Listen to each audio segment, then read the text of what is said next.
right, everybody. Welcome back to the PRPL Podcast. This is your host, Austin Eisert. Hope you're doing well out there today. For us, this is February 18th, bright and early, a Wednesday, brighter and earlier for our boy Griffin out in Vegas right now. Nice and early. Shows the dedication, guys. So if you don't mind here in the beginning, go ahead and give us a subscribe, like, comment, whatever you may do to get this algorithm working on our side, because your boys are working hard. And, I'm going to say they deserve it. So give us a pat on the back if you don't mind. Thank you very much. But we got a good one for you today.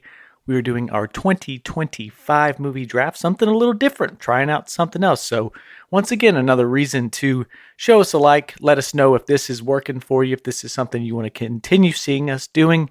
Just something a little mix up our regular standard reviews. So we're doing that. We'll tell you a little bit else of what we've been watching, some things that we can't get around to reviewing in full with our current bandwidth, but maybe in the future, once again, if you continue liking and sharing this thing, and we can make this a little bit more regular of a thing. But boys, Mike Fletcher, my co-host, Griffin Fletcher, how you doing today? Absolutely wonderful, Austin. Absolutely wonderful. I did want to start this off, Austin. We lost a great one, as we all know. I mean, this is one of my favorites. You know, we lost Robert Duvall. I like to call him Bob Duvall to sound cool. 95 years old, fellas. You know, this man. There's so many movies. I'm just gonna run through a few guys. You know, one of my favorites, Secondhand Lions. If you haven't seen that one, you've got to see him in it. He's absolutely kick-ass. He was in True Grit with John Wayne, if you remember that. He played one of the bad guys. He was in Bullet. I'm going to have to go back and watch that because I'm not really certain. I haven't seen Bullet in a while. Of course, you know, he's famous for The Godfather. He's famous for Apocalypse Now. You know, Napalm in the Morning was one of his lines that he didn't even remember. I saw something about him the other day. Days of Thunder with Tom Cruise. Gone in 60 Seconds with who else? One of the greatest in the game, Nick Cage. You know, he shines in that. He's in Jack Reacher with Tom Cruise. Tender Mercies, he won an Academy Award. I didn't have time, guys, but he's won so many leading role awards, you know, Academy Awards, Oscars. We don't have time for that, but he was in The Great Santini as well. So hats off to that man. Don't know if you guys want to add to that, but man, love that guy. It's a damn shame, but you know, it sounds like 95 years old, we'd all sign up for that one. So I was about a great life lived. You get to 95, man, it's really not anything to be sad about. You know, sure, there's going to be a little bit of that, but man, that's a life well lived. You cannot ask for any more than what you're getting there, or you're maybe a little selfish. 95 years, great, lived it very well. It looks like, you know, like you said, Mike, he won himself some awards too. So a great guy in the business, and we're gonna show him some respects. I think next month is the idea. A little sneak peek for you guys back home. Good for you. So looking forward to that one. Griff, how you doing? Caught me drinking some coffee, man. That's all right. Wake up. Looks like he's waking up, boss. Well, like you said, Oss, it's just over 5 in the morning for me. So this is the earliest I've ever done a podcast, but boys, I'm enjoying it.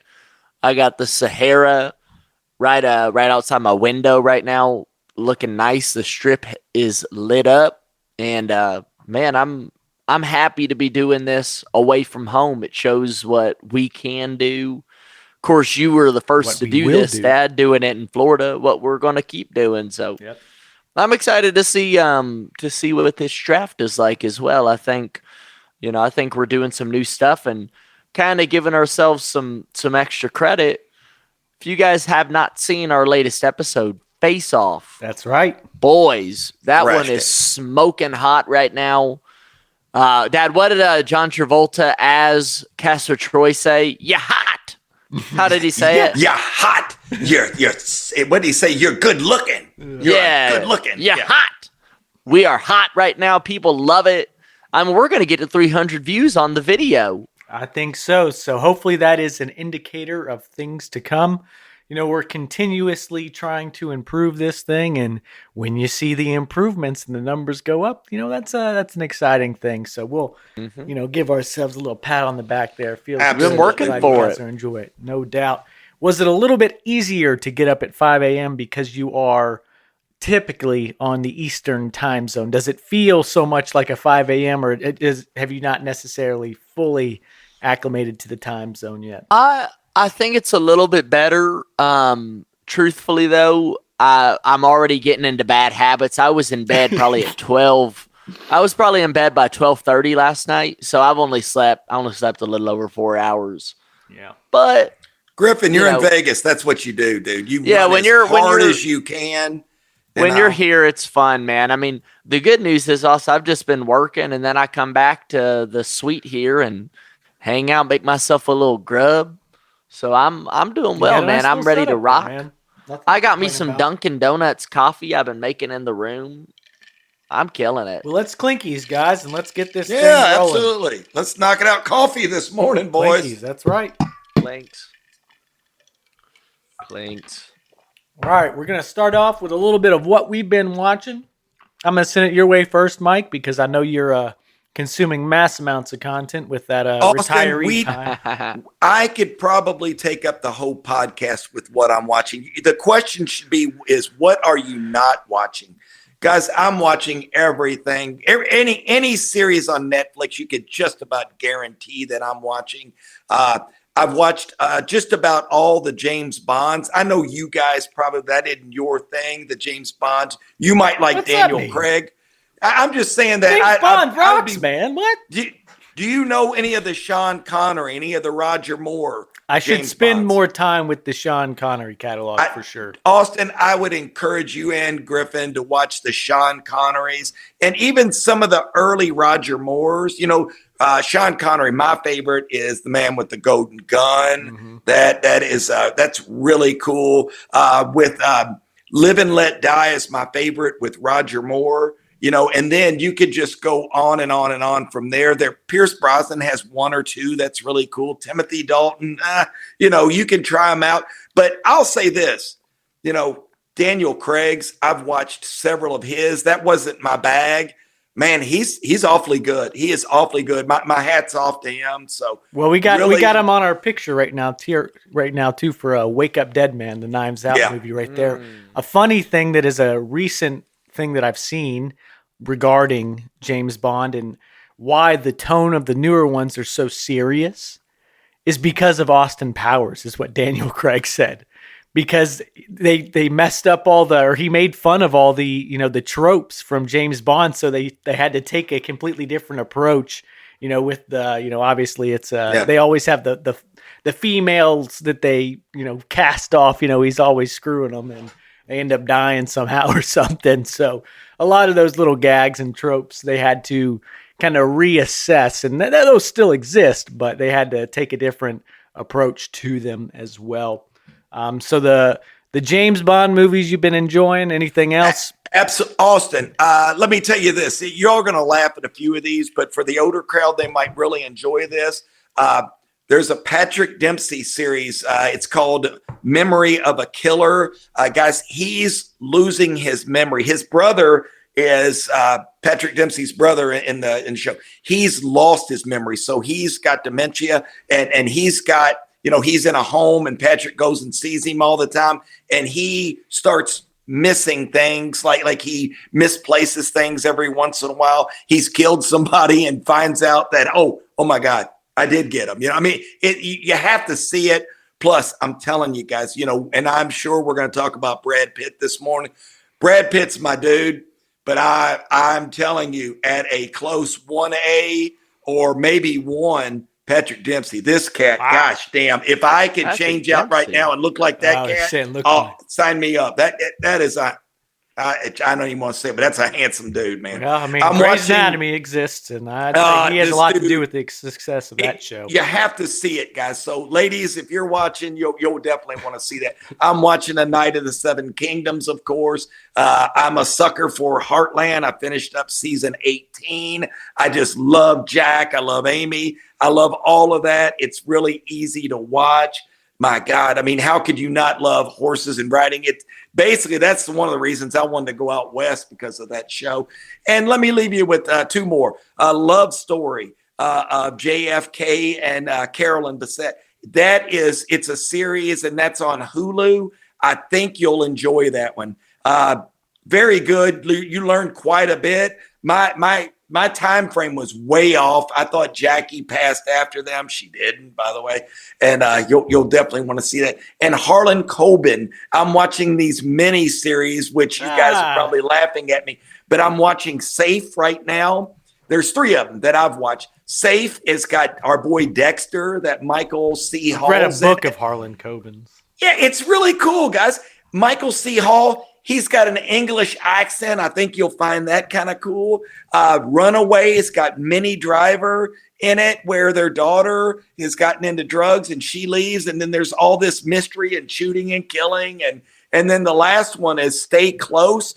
I really liked her. I can't believe I haven't seen her in more. Her name is Cush Jumbo is her name. And she's like the lead in this. And then there's a mystery behind that. She was once a stripper, we find out. Now she's living in, this upscale neighborhood. I think you'll find that. And then, of course, her past starts to come to haunt her. I think you'll really like that one. So that would be just a few of what I'm watching. I'm watching a whole lot more. Well, we're gonna cut you off. God damn. Yeah, he didn't lie, did he? He's seen just about everything. I'm watching everything, guys.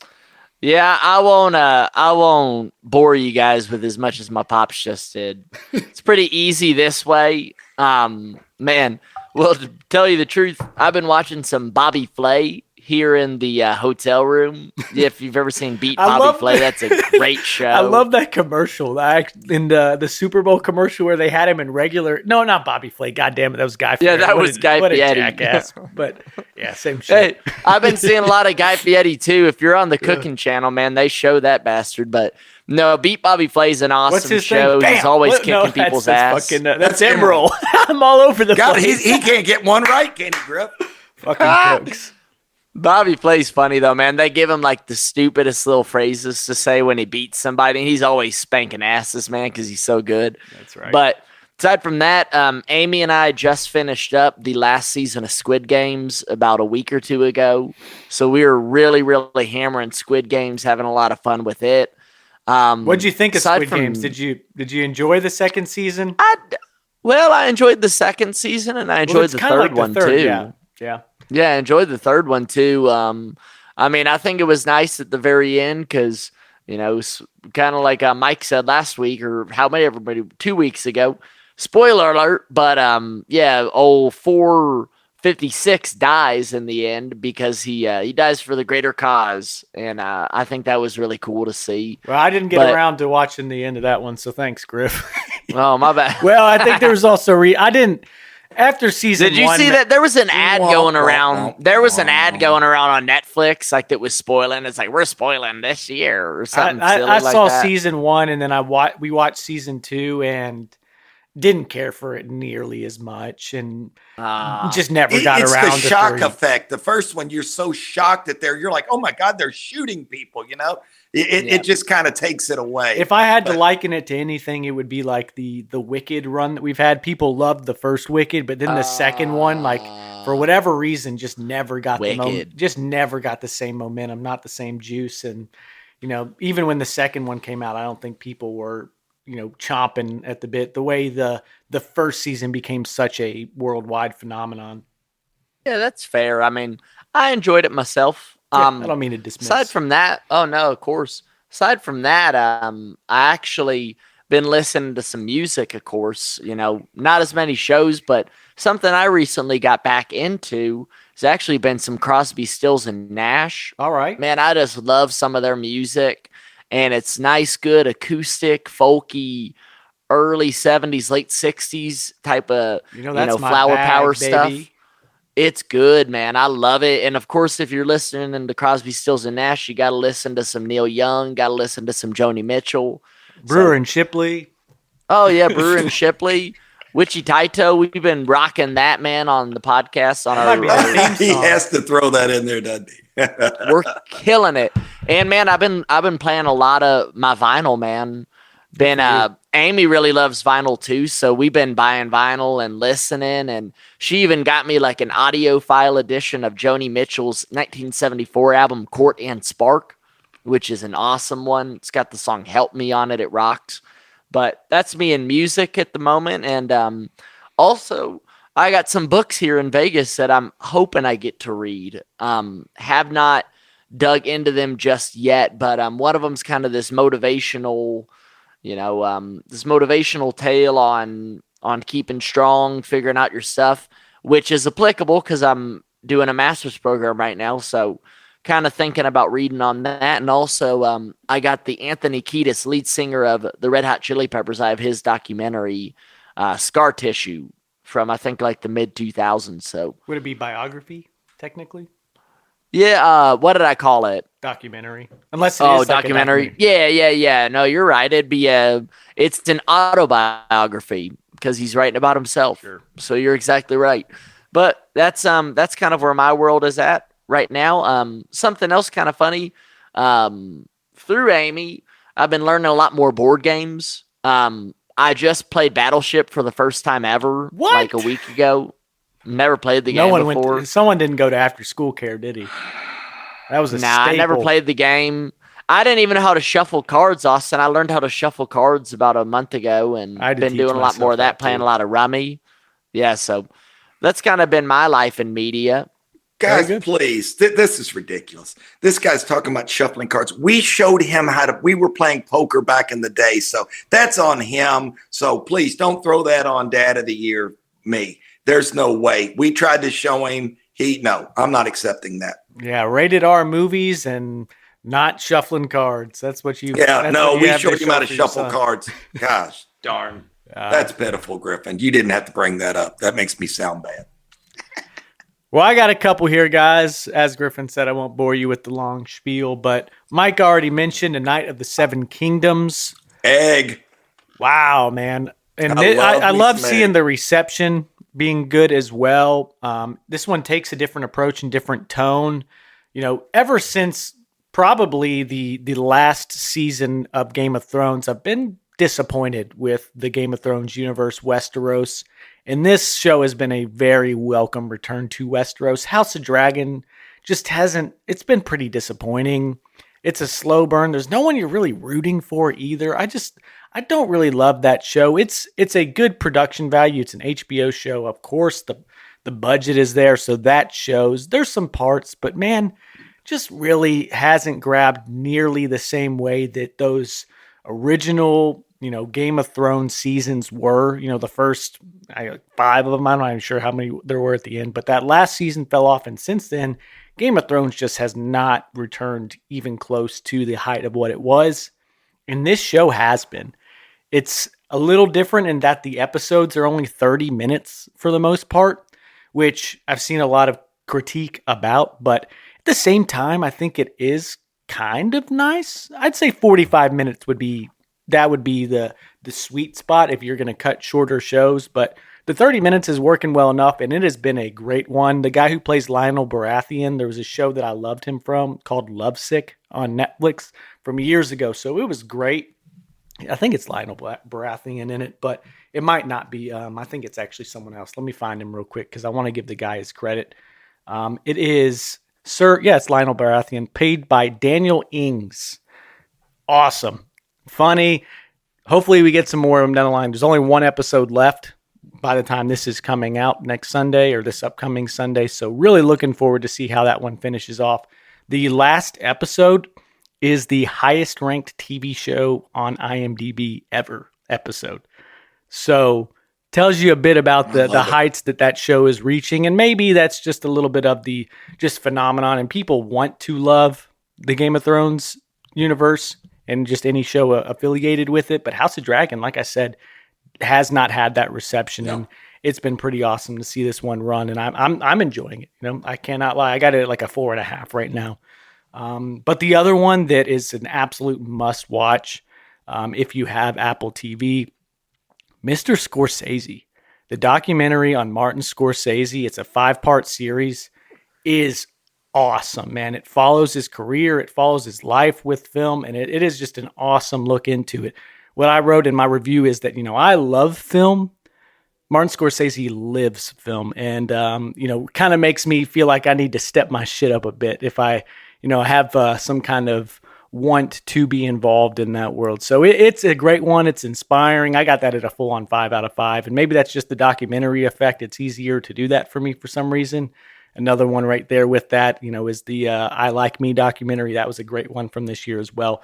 But let's get into this, guys. No need to delay this any further. The Oscars are coming up. That is on March 15th. So a couple weeks away. This will give you some time to maybe check out some of these movies. But we're going to hop into our draft right away. And this is my show in a way. This is my home court. So what I'm going to do for you guys who may be the underdogs in this draft here, I'm going to flip a coin, and we're going to see which one of you guys go first. Okay, so here we are. Heads or tails, Mikey? Heads. It is heads. Mike goes first. Griff, you'll follow, and I'll go third here. Kick us off, Mikey. Okay. Guys, I mean, we all know what our number one pick is. So, Griffin, if you'd like, I'm going to give you that one. No, take the number one. Take your number one pick, God damn it, Mike. Okay, F1 is my favorite. You want to win this thing. Far. What an idiot. F1 is my favorite by far. Damn. Ladies. Damn it. Ladies.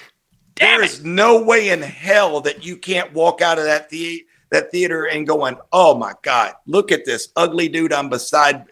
This cat, Brad Pitt, pulls it off.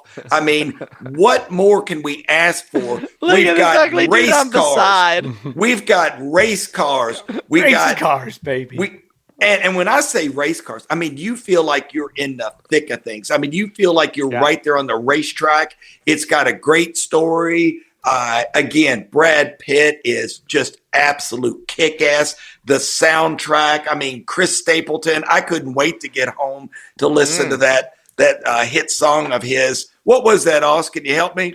I'm not sure what the Stapleton song is. I do not know. I could probably find it a little bit. But it's so good. The technical feats of this movie are amazing. It's nominated for 4 Oscars, 4 Best Picture, which has come with some backlash as well. I love it being in Best Picture because, for one, it performs very well at the box office, and what it is that these people who vote for Best Picture also were involved with the technical side of things. And this movie is such a technological achievement, much like exactly like Top Gun Maverick. The same guy does all this stuff, and I should have his name pulled up, but I don't. I'm terrible.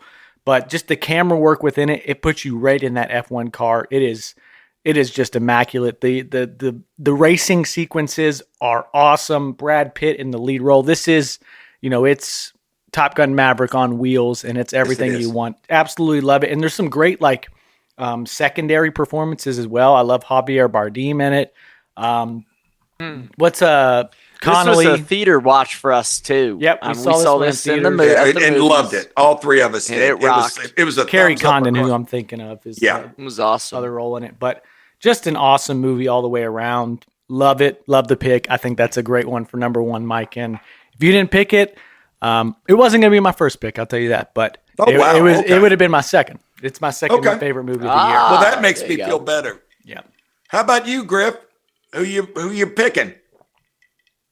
Wake Up Dead Man with Daniel Craig. All righty. That was another movie theater pick, or that was a movie theater watch. You saw it in theater? Oh, yeah, because that had released on Netflix initially as well, like at the same time. I saw it like right before it was on Netflix, or maybe it came out simultaneously. I don't know, but it was awesome. I really enjoyed it. I really like those Glass Onion movies, and I think that Benoit Blanc, he rocks. I really enjoy him. So I got to see that one and just really thought the whole mystery and kind of slow burn of it was super fun. And another nice ensemble cast in this thing.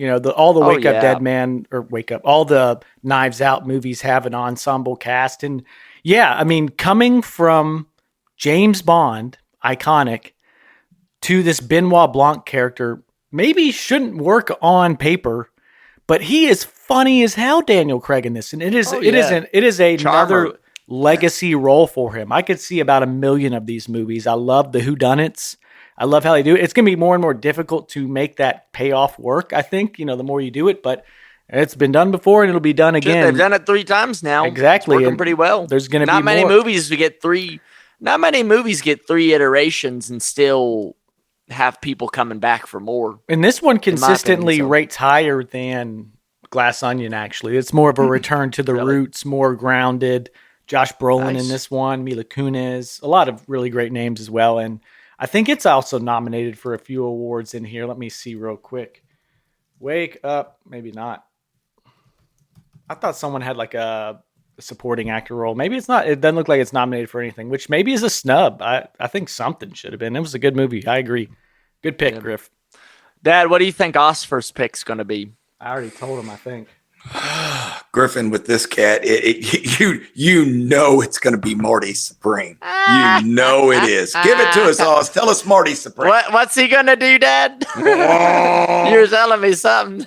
You know what he's going to be doing. He loves that man. Go ahead, Oz. I don't think this guy pays attention very much. I think we were, pretty. I'm not gonna say middle of the road. We were high on the movie, but it's not my favorite movie of the year by any means. Oh well, shoot! Favorite movie of the year, 5 out of 5 star. My only 5 out of 5 star movie of the year. Oh boy, you're gonna say it. Train Dreams. Absolutely love that movie. As I was saying to Mike earlier, and I don't know if I've mentioned this to you, Griffin, I thought it felt a lot like a Wes Anderson movie in terms of how it was like, maybe not the tone, but the cinematography, just the storytelling, and it is a book, so that makes sense. Wes Anderson's done a lot of like book adaptations, so it makes a lot of sense how it was done. But even how it was shot and kind of the aesthetics of the scene, just the uniformity or how it's shot. Great movie, great cinematography, heartbreaker, heartwarming, and I will say this right now, you are not going to find a movie that has a more impactful message. At the end of it, I cried multiple times in this movie. The end of it was phenomenal. There's this scene where he's in a plane at the end and just kind of looking back on his life. It's very much a meditation on life, loss, grief, all those things through the story of a guy who is just a logger in the earliest 19th century, or I guess it would have been the 20th century. 20th century is what it technically, yeah. So 1900s.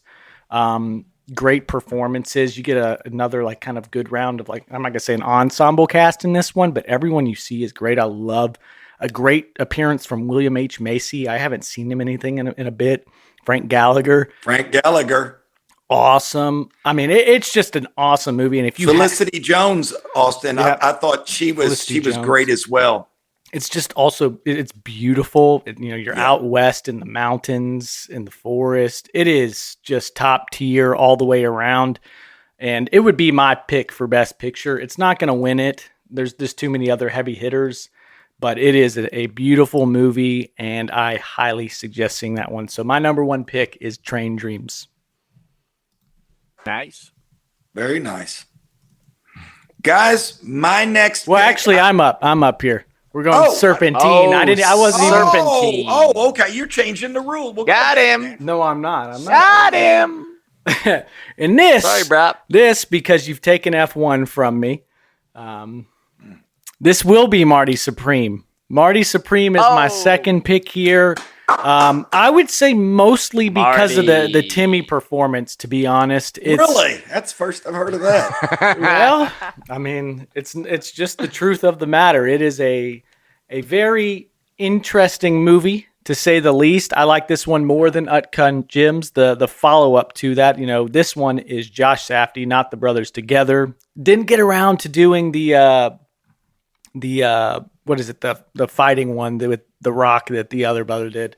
The Wrecking Machine or the Smashing Machine. Smashing Machine. Smashing Machine. Yeah, I watched about half of that, Austin. Yeah, I think I'll finish it. Is it no good?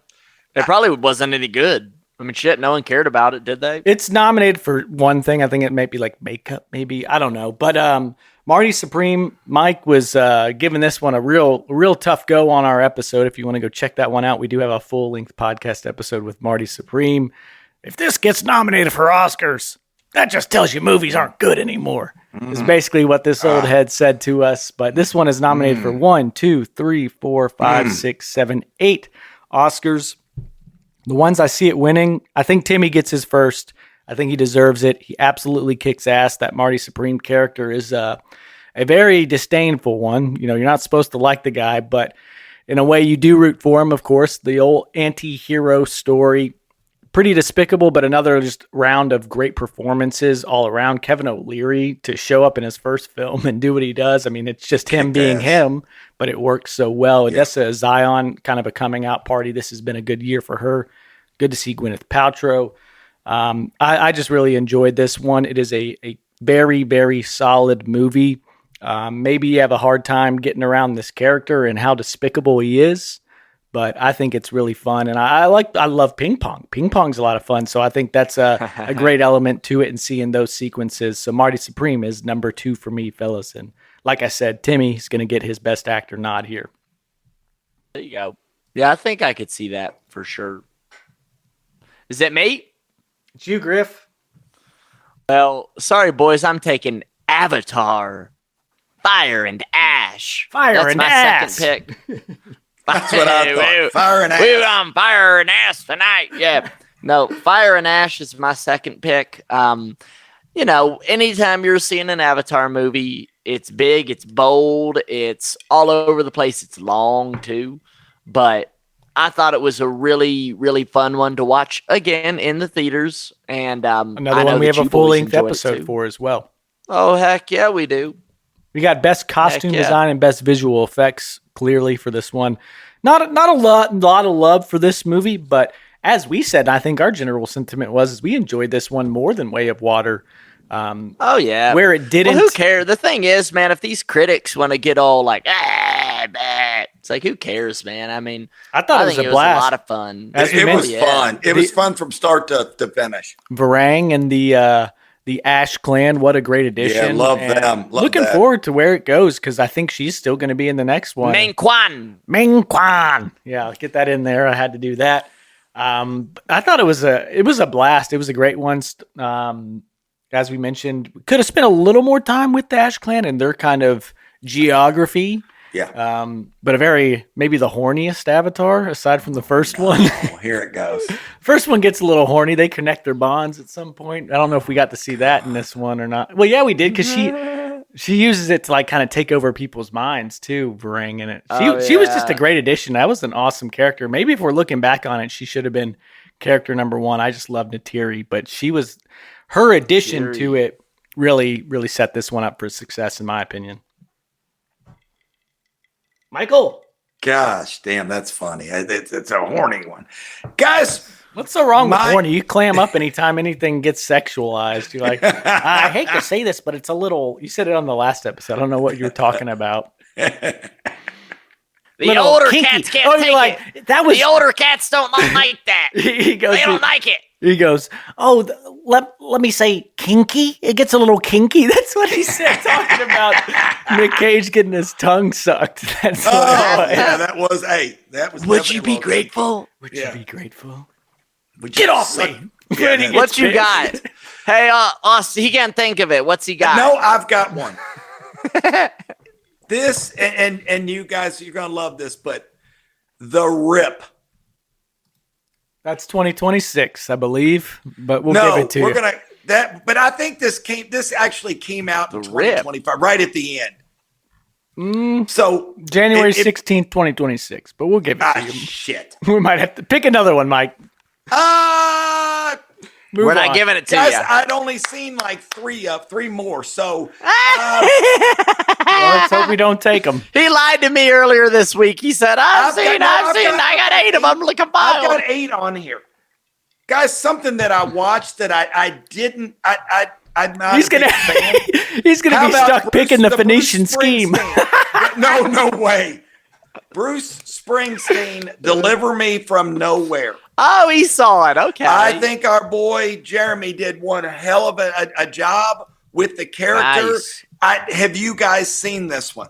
I have not. Man, this one did not get a lot of juice, but I don't know if it's actually Austin. And there's a reason it didn't get any juice. I tried watching it on the plane, Dad, and I got like 10 minutes in, and I just got bored. It's depressing. I did not realize that he had a lot of internal issues. It goes back into his family life about and being an old head. I can kind of relate to that growing up. The father was really hard on him. It was hard times in New Jersey. So I'm not going to say that I thought that I super enjoyed it, but I thought his performance was fantastic. So, I love Jeremy Allen White. I hate that it didn't work out. This kid, if you haven't, he sings his ass off. Griffin, I think you'll appreciate it. He sings every song, and he's not an easy guy to emulate either. Like a very yes. I think I read something that tore up his vocal cords. He was howling. Oh, he was howling, guys. I thought the job that he did was worth consideration. So I'm going to go with Springsteen, Deliver Me from Nowhere. All right, Mikey. Since you not the rip. Now you get your third pick too, Dad. I love the rip. I just love Serpentine. You're up again, pick Mike. Is next, Dad. Oh, I'm up again. Guys, I'm going to go with there was two. Oh, what a fucking dingus. Jesus. What? I missed the one that I was going to take second. Keep going, Mike. Guys. He's not even listening to what you're talking about, Dad. He's still thinking about his own He doesn't care. He's like, Ellie screwed up with the rip. I had so much I wanted to talk about the rip. I loved it. Jurassic World Rebirth. Okay. It's one that I had seen, guys. Speaking of horny, I mean, Scarlett Johansson it's easy to watch with her on screen. I love that they had these mutant dinosaurs, so you don't know what you're going to get from this. They land on this island, and I mean, they're everywhere. These dinosaurs, I mean, you've got like half of one that should be in the water, half one should be on the island. And I mean, these things are coming at you and it's full speed. And I mean, even your stars are getting killed in this one. So anything kind of goes, action packed, nonstop. I really enjoyed it myself. Again, I like that kind of stuff. And I love the Jurassic Park kind of series. So I thought it was worth considering as well. I just don't think that the newer Jurassic Park movies just haven't really. They've become a cash grab. I mean, fuck, this is like the fourth one in the past 10 years. And easily, man, they're really milking the hell out of that. And I think even at the third one was terrible in their new releases. I actually kind of enjoyed the first one. Didn't love it, but I love the first one. Griffin, you and I went. I think Dominion, the third one, has a 29% on Rotten Tomatoes. Not very well liked. I think this one at least is a little bit higher than that. 50 on Rotten Tomatoes. So Dominion. That's something. Rebirth a little bit better. And I like Scarlett Johansson. I like the Rupert Friend. I like that actor. You got Marshall. That guy's great. So I mean, it's got some names. Maybe I should check it out. It is out there, but I have not seen that one yet. But it is nonstop action. You can't believe the special effects. I think are just worth that's something. Time. Dinosaurs are always going to look sick. Dinosaurs they're awesome. Yeah. They are awesome, and even the plant life in this, it has its armor as well, I should say. So just beware. It's kind of wild. Yeah. Griff. Nosferatu. That is my third pick. I saw that one at the Kentucky Theater. That's a 2024 movie. God damn it, that's boys. 2024, really? Nah, fuck you. December 25th of 2024. Hey, that sucks. He won't give it to you either, Griffin. Jeez, I gotta put a graphic out. We're gonna look like fucking assholes putting in movies that aren't in the same.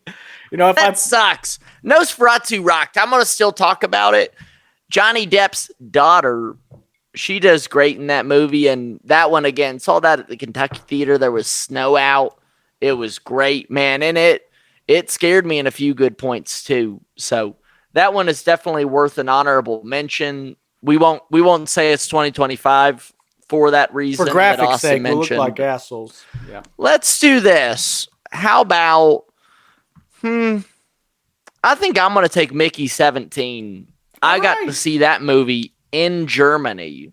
I saw that movie in Germany when I was doing the trade show in March of 2025. And I'll be honest with you, I didn't love it. I thought Robert Pattinson did okay. I thought he did all right. I thought that was my best. That was my favorite part of it. And I really liked his duality of the performance. The thing I didn't like the most about that one was the there's something about these people in command that like a lot of media is making it a very derivative Trump performance that just is overplayed at this point. I think the Mark Ruffalo character, it's supposed to be that asshole leader. Yeah, that's fair. It gets a little too ridiculous. I think just those characters, but I liked the premise. I thought the premise was good. And Bong Joon-ho is just a beast. He's the guy who did Parasite, which is a phenomenal movie if you haven't seen that one from a couple years ago. But continue on, G. It was an okay movie. I'm not going to feign excitement about it, to be honest with you. It was all right. I think what made it somewhat cool is that I did get to see it in Munich. So that was exciting. Yeah, I saw this one, and maybe this kind of skews my feelings towards it because I have I was in a good place, but I saw this one on the plane. Not the best way to see a movie, but a fun way to see a movie. Back from our Denver trip or our out west trip. So I have a lot of fond memories of just seeing it and that kind of being the closing chapter to a degree. And I enjoyed it, enough. It was definitely intriguing. I think it tails off, like the end of it kind of gets a little less interesting. I think the setup is better than the payoff. And Stephen Yeun, as Timo, I thought he was fun, his asshole friend. I thought there were just some good performances, and that one gets a little horned up as well. Overall, I did enjoy it. But I think the sentiment was that a lot of people didn't love that one nearly as much either as, his previous movie. It was okay. Yeah, me here. Let's get it. I am going to, since it didn't get picked, I'm going to go ahead and swap picks here just for the sake of it. I'm going to say, Marty Supreme is my third pick here, my third draft pick. My second draft pick, One Battle After Another, Leonardo DiCaprio, Sean Penn. I got to watch that. I haven't seen it. This is the movie that probably... Academy Darling, certainly. Leo. The movie, this is going to win Best Picture. The Crying Monkey. I would bet just about anything had. Benicio del Toro, our boy from the I love him. He's awesome in it. Actually, Sean Penn and Benicio were both nominated for supporting actor. Sean Penn. They're nominated for supporting actor. Sean Penn is ridiculously good and just psychotic in this thing too. Wait till you see his character if you check this one out. Tiana Taylor, Chase Infinity, a newcomer. This is a great movie, man. It is an awesome movie. Paul Thomas Anderson, he might win Best Director. This might be a Best Director win for him.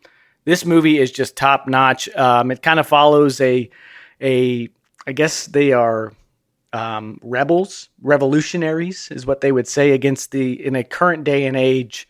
And DiCaprio's character is so damn funny in this thing. He's running around in a robe the whole time. He's a stoner. Some of the lines he has, there's a whole bit where he's on the phone trying to get this message from these revolutionaries that he's fallen off from like 20 years down the line. He's fried his mind, so he can't remember the passcode. It is just a funny ass movie, but action sequences are sick. It's shot beautifully. And there's a nice little kind of core message in there as well. One Battle After Another is going to be my number 2 pick here with, swapping Marty Supreme to the third is what I'm going to have on the graphics. And I'm up again. Dad. Hey, we can't mention movies that were 5 days out from 2025, but he can swap his picks. How you feel about that? Griffin, again, he's running this show. He can do whatever he wants. Well, if you guys would have seen the movie, you could have picked it in front of me, but you didn't. I would have let you then, but you didn't pick it, so I'm going to swap them there. And the last that I checked, December had 31 days, not 30, so 6 days out from 2025. Yeah. I was speaking generally. Oh, yeah? All right. My fourth pick. Let's see what we got here. Here we go. Fuck yeah. I'm so glad this is going to get to come up. My fourth pick here, and this is going to be one that no one's expecting. Freakier Friday is my fourth draft pick. He got him. He stung him. I loved this movie. In preparation for this movie, I went back and watched the first Freaky Friday. Freakier Friday. That's awesome. Awesome. The first Freaky Friday is great. The music in it is just phenomenal. The tone too, early 2000s. Lindsay Lohan was kind of that darling of Disney as well, but it's grown up. You watch that movie compared to what Disney would be releasing today. This movie has some balls and is actually like a legitimate movie. Disney used to make really good live action kind of young adult movies that I think they've tailed away from in a way. Man, Freaky Friday was great. And then I went and saw Freakier Friday. I'll give you this. The first bit of it, you get concerned. You're like, God, is this going to be a really shitty, cash grab and too modernized for the kids of today, just with some of how it's being shot and edited and including some of these more, new developments in technology and just how kids are, the shit that just like pisses you off. Very boomer attitude from me when watching it at the beginning. But man, at some point, it really does grip you. Jamie Lee Curtis. Oh, I love her. Seeing Lindsay Lohan, the return. I mean, I don't know if she's acted in anything before this again. Does great. They give the nod to their band. What is their band in it? Oh my gosh. I haven't seen that. It is. I haven't seen that movie in a million years. God, Pink Slip is what it's called. I don't want to go. Hey, take me away. It is awesome. I thought they weren't going to play it, but they get it in there. They kick it at the end. They get a reunion of the original cast. They don't have them the whole movie. I'm like, damn, that's bullshit. They didn't have them come back. They play them at they end up going on at the end, and it's great in the way that the first movie also has really great emotional beats. Like really does it, because the whole story is about it's a mother-daughter relationship and them coming to terms, and that's how they have to switch back because they have to learn the right way to be, family again. Same thing happens here. I cried in this movie. I think I had tears come out. And it really accomplished it. What are you making that face for it? Austin, I saw this one at the movies as well. I can promise you I did not cry. Man, when they fell asleep. That's what happened. He missed the crucial part. He was leaning back. But when they have some of those conversations. I was full of popcorn. Well, there's conversations. What happens and what it does so well is that there's peripheral characters that are having conversations with people that they think is one person, but it's actually their daughter. So it's these things that aren't being said and they say them to someone else. And that's when it's like, oh man, it's doing it again. And it did it for me, man. So Freakier Friday is my fourth pick. I loved it. It accomplished, like it served it right, man. Freakier. And you saw that one with Dana, didn't you? I did. Saw that one at the theaters. Very nice. Well, boys, I'll take it on for all of us. Another in that same vein of kind of Academy darling, people eating it up. The Academy, in my darling. Opinion, kind of. I think I know where you're going. In my opinion, kind of overselling it a little bit. I won't lie to you. I would also Sinners. Agree. Yeah, Sinners. It's a good Michael movie. B. Jordan. Michael B. Jordan does really, really well. He does, but I don't know. I had some buddies tell me to check it out, and I always appreciate that, but I watched and I just wasn't in love with it. I thought it was cool. I mean, the whole vampire thing is fun, and there was some blues music in there. Which what'd you think really of the guy's song? I thought the guy's song was really good. That actor, that new guy, I thought he was the best part of it. That. Actually, I liked him over Michael B. Jordan. It had a kind of Robert Johnson vibe, Dad. Soul to the devil type thing. Right. That was the whole deal, and it was cool. I enjoyed it. I love the Irish jig in it. Well, sometimes I think when like a movie is so hyped up or when it's so obvious that it's kind of like awards driven, kind of loses me a little bit. And it's like, I'm kind of seeing through this right now. That's how I felt. Maybe I'm being cynical, but it was a cool movie. I definitely think it needs a good mention. And again, my star would have been Michael B. Jordan myself. He plays two different characters. Another one of those movies. We got Smoke Mickey and 17. Yeah. We got. Oh, yeah. I mean, Yeah, it's pretty cool, and that's funny that I got both of those picks, But Freaky Friday's kind of one of those playing each other too kind of things. Face Off. How about that? You go. Face Off from that. Hey man, give it up to Sinners though, no doubt. 16 nominations at the Oscars. Let's see how many it wins.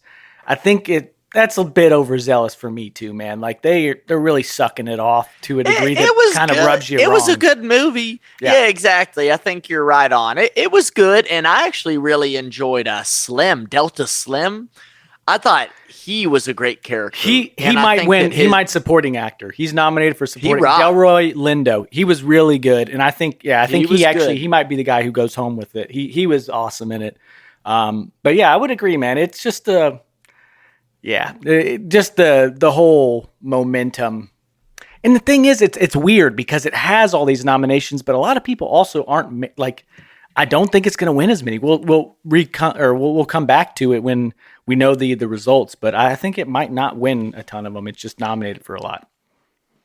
Mikey, guys, I'm scared to death to even say it because that was 2024. Well, look up the date, asshole. How about Predator Badlands? Predator. All right. Guys, I love, again, just like Jurassic Park, I love Predator. This one is different. This is one where you see you're kind of earning your stripes in the family. So you've got to prove yourself to your dad. You got to prove yourself to your brother. The brothers kind of, the older brother's defending the younger brother. You know, he's kind of the, you don't want to say the wimp of the family, but he's kind of the soft one of the family. Are these all predators? They're all predators. Are they speaking English, or are you having to read subtitles the whole movie? There's subtitles to it, which is I think subtitles doesn't bother me. That's awesome. It does not bother me because I watch. I just didn't want them speaking English, and you're like, oh my god. Elle Fanning is in it as well. She's having a great year. She Sentimental plays value. a dual role, as we're talking about in these other movies. She plays a dual role where she plays kind of this. You're going to love this. She plays like a fembot where she's been cast out on this. Oh, I guess we know why Mike likes this one. Well, she's cast out on this planet where there's this horrible creature that is, you cannot kill this creature. So to earn your stripes, this is where you would want to go to prove to your father that you could kill this creature. Well, he finds that he's now got a partner in Elle Fanning's character. And he says throughout the beginning of it, hey, I don't need help. I can do this all on my own. And he finds out that, hey, she has got a lot of knowledge of this planet everything there's dangerous, guys. So the grass has razor blades. The plant life has like poison darts that shoot at it. Above in the sky, there's like these dinosaur type, whatever you call that bird that's swooping down to kill. Everywhere you look, everything can kill you. And they team up and they actually find another little, like a Dino type of character that he joins the team. And you see, the message is hey, what would a Dino character be, Mike? I don't know what that little character. He's like a little dinosaur that he can roll up he can roll up in a ball and he can run right through all of those. What's Griffin get ready to say? Oh, I'm just wondering why we're getting a full rundown of the movie. I just thought it was kind of cool myself. That's why I'm just trying to tell you. Oh, kiss my ass. I kind of like this one. I just watched it looks a couple cool, of nights ago. It is cool. And the special effects of this, I love the idea of the teamwork. It's just, he didn't, he was always taught that, hey, you're on your own, you fight on your own. And then when he realizes he's a team, he's a winner at that point. Yep. You'll have to see the end. I don't want to ruin the end for you, but you find out why teamwork makes the dream work. Well, you're up again, brother. My last one Finish it out. is between Song Sung Blue Or have you all seen? I'm going to go in a different direction. I don't know if he's seen a lot of movies this year, Austin. Song Sung Blues in that list. Yeah. Have you all seen him? Oh, I have not, but I know about him. It is basically it's you sell your soul to the devil, and it's one of the Wayans. Is it Jordan Peele did this one? Yes. Is it Marlon that plays the star? Marlon Wayans. Yes.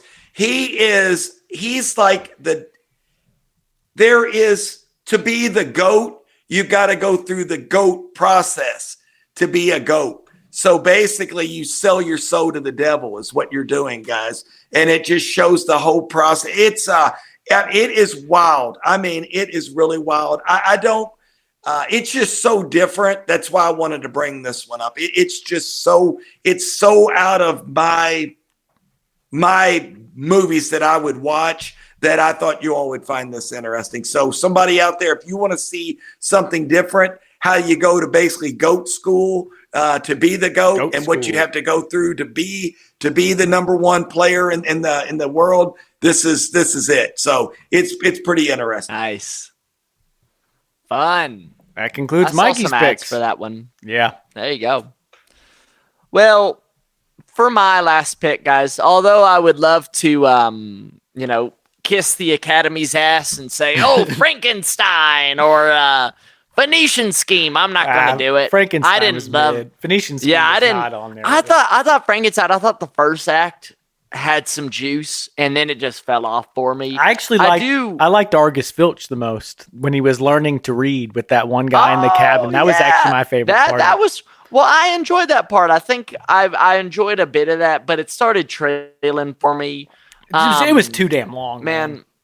And too melancholy. That's what I found. I ran out of steam with it. You watched it too, Dad? Yeah, I did. I ran out of steam. It's like, oh my God, come on! It just. I do think Jacob Elordi did pretty well. I enjoyed him. I thought Frankenstein was a jackass, which you're supposed to think that. If you have Christoph Waltz and you end up not really caring about his character that much, I think the movie kind of failed. I love that guy. I love Christoph Waltz, and his character was just not awesome, man. Like, I think everyone in there, like, it was okay. And like, even Frankenstein at the beginning, I was kind of not Frankenstein, the monster. And I didn't like Frankenstein, the character, either. I didn't care for him very much. So I just didn't like the movie all too much. It was okay. It was okay. But again, some people are going to probably, kiss all up on that one. Well, it's Guillermo del Toro. So yeah, that's just the. And I get it. And Phoenician Scheme, Wes Anderson, but I don't think any of us loved that movie. Wow. You can go watch our documentary on the Phoenician Scheme too if you'd like to see what we really think. I'm going to take the movie. Listen to this. It has Dave Franco and his real wife together. It's kind of a little bit of like a sci-fi semi-horror movie, Dad, where he and his wife start like bonding together physically. It's really strange. Reason I'm picking that as my fifth is because I saw that movie with Amy in theaters at Lex Live. That was our second date, and it was just kind of this funny thing where both of us had to act like it was an okay movie, but it really wasn't. Like, oh, interested, but it kind of sucked. But it has some sentimental value.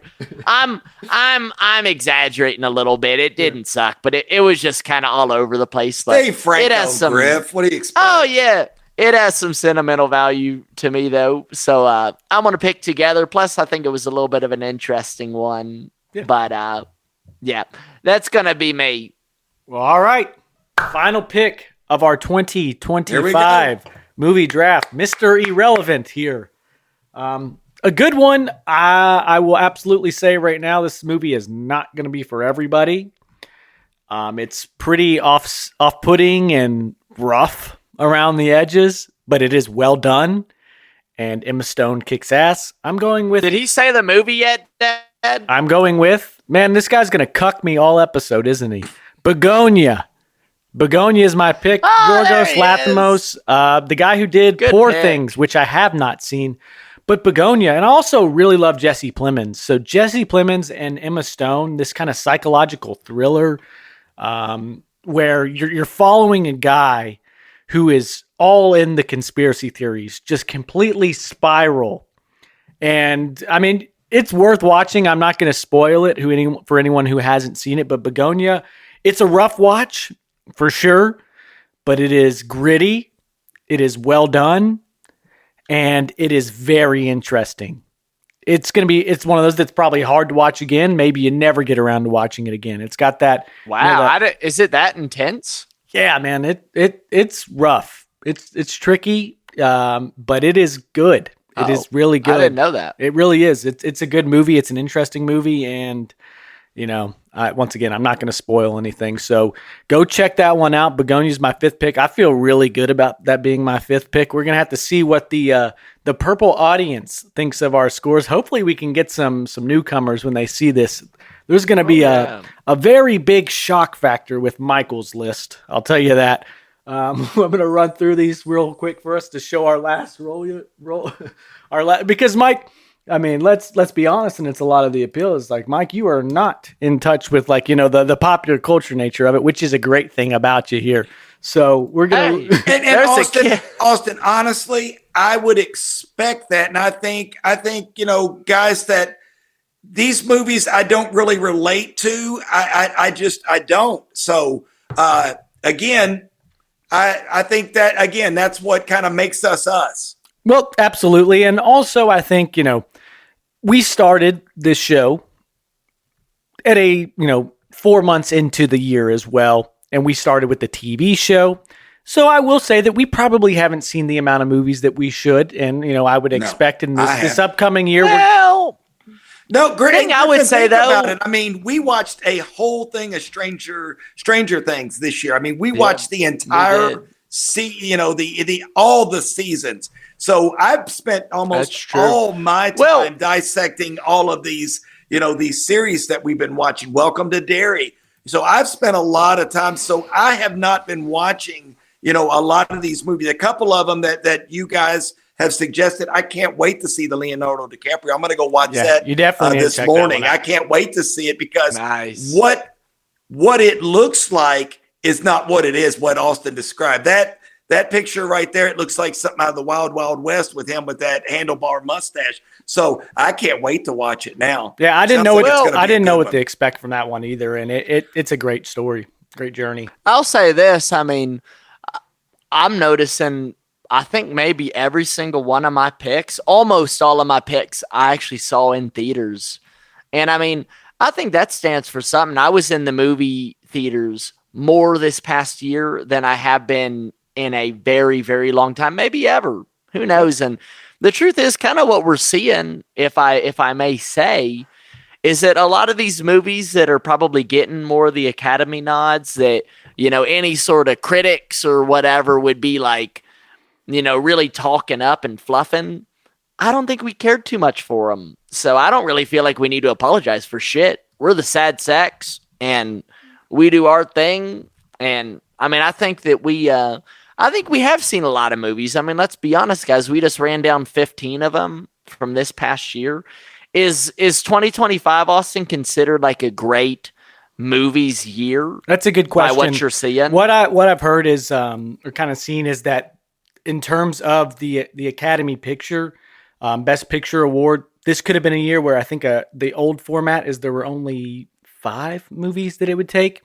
So the running for Best Picture really doesn't include all these movies. They're included just because, and I think it's a good thing for the movies just in terms of like advertisement and showing them a bit more. But a top heavy year. One battle after another, Marty Supreme, Sinners. Those are your 3 real big ones that people love. Let me see if there's what else is also in the big picture. Best Picture.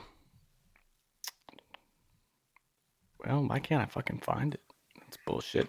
Best Picture. Here it is. It's not alphabetically. That's ridiculous. F1, but the people were not happy that was in it. There were good movies. The people.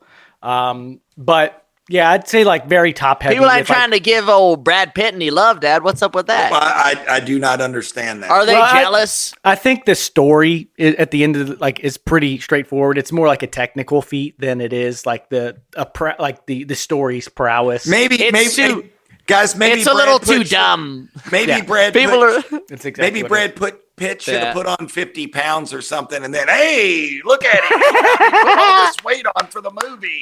Then he would. Well, he would have to be salty. They're like, he learned to drive a goddamn F1 car or F2 car. So my God, I think it's a major accomplishment to look that damn good, and be able to. In that he's 61 years old and he's hanging out with a woman that's like 35 to 40. And you buy it for sure. Well, I'll do this. The way this ended up, guys, my number one pick was Train Dreams, One Battle After Another, Marty Supreme, Freakier Friday, and Begonia. Griff's draft ended up being Wake Up Dead Man, Avatar Fire and Ash, Mickey 17, Sinners, and Together. And Mike, with F1 the movie, he got his number one overall pick. Well done. Love it for you.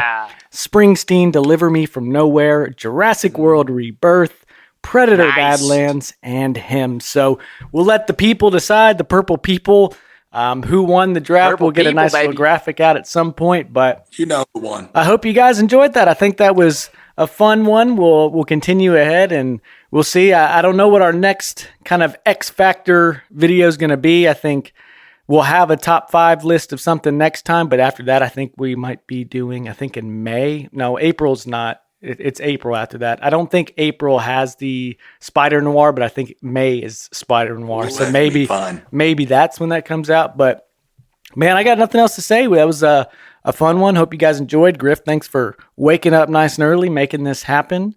But I'll let you guys say your goodbyes and we'll get on out of here. Well, I'll say this, Austin. I think this was a fun episode. I do really appreciate this format. I think this is cool. And, it is interesting just to kind of show a little bit of what we've been watching, get a little behind the scenes. And it's a little recap, too, because a lot of these movies we got to talk about. Mm-hmm. We discussed on the show. So, I think that anybody should be looking back. Why don't we put it in the description of this video, some tags back to these videos that we made. I think that's a great idea. Yeah. And let's see let's see what the people think in terms of our picks. Let's see whose picks they like the most. But get our takes, our opinions out there. Oh yeah. Other than that, I love doing this podcast. We're always rocking. Again, doing this from Las Vegas today, and it feels great. I'm seeing the sun come up. And there's mountains in the distance, so I am living a good life, baby. Very good. What about you, Pops? Absolutely. Griffin, again, appreciate you getting up early. I know that's bright and early in Vegas. Been there, done that. Shoot, I've walked in the door at 5 a.m, so completely understand that one. Hope the gambling's going well. Always put it on red. That would be my take. Go with that long shot every once in a while, and try to win you a little money. Have some fun. Guys, this one's awfully difficult. I'll tell you what, sitting in this chair, this is the first time we've done that. This format, I had completely different ones. Austin, I'm not going to lie to you guys. I had Rip as the Rip is my number one. That was my favorite by far. That's funny. I did look it up and it did. I saw where it was December 2025. I thought I was in there, so apologize to all for that. But I appreciate the format. This was really different. Again, a lot of fun. I hope you go out. I hope those that are listening take a look at these. I'd love you to give us some feedback and say, okay, hey, Mike's right on, Austin's right on, Griffin's right on. I would love that feedback. So please give it to us. And if you have not had a chance, please get out and check out our face-off. It by far, as my wife said, how did you guys do? And I said, I think that's the best one we've ever done. Hands down. Well, all right. You've heard it. You heard it from the goat's mouth himself. He's gone through his old hymn journey, and that's the goat right there, the old goat. But this was a fun one. He's going to have some goat horns popping out soon enough from that deal he made with old Satan. That's right. Well, guys, if you've listened all the way through, as always, we appreciate very much. Keep on spreading the Purple Podcast around. Share it with your friends. This is an inclusive community, the Sad Sack Club. We love you guys. Keep doing well. Keep doing your best. We'll be talking to you soon. And bye-bye.